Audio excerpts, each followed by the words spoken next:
Okay. Okay. Okay, now we're going to demonstrate how to give subcutaneous fluids to a cat.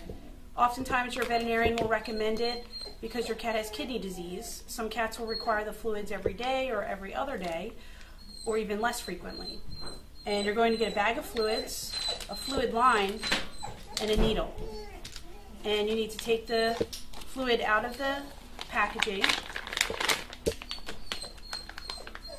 and take the fluid line out of the packaging. And then you're going to take this part of the fluid line and put it into this part of the fluid bag. So you're going to pull this tab off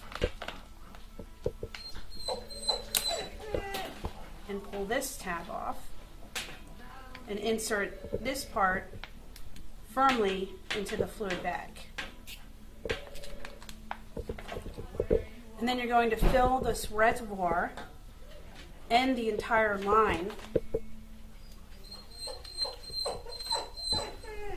and try to get as much of the air as possible out of the line.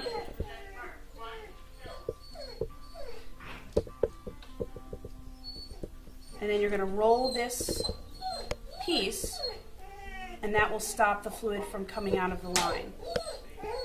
And then you can put the cat back on. If there's still some air in the line, it's okay. A small amount of air going under the skin is not going to be terribly harmful. Then you're going to take the needle out of the packaging.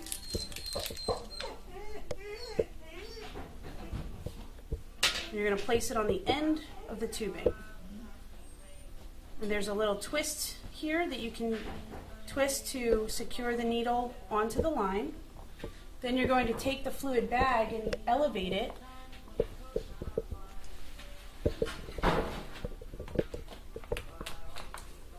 When you elevate the fluid bag, it helps the fluid to come out faster.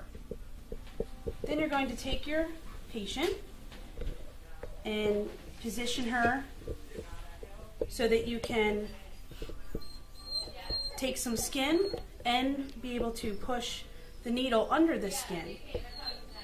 You're going to put the needle in parallel to the body, but you're going to pick the skin up and make like a tent, and you want to put the needle directly under the skin, but not through the skin.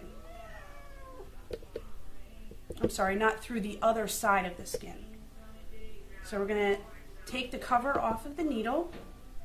We're going to pick the skin up, find some space here, and then put the needle through the skin.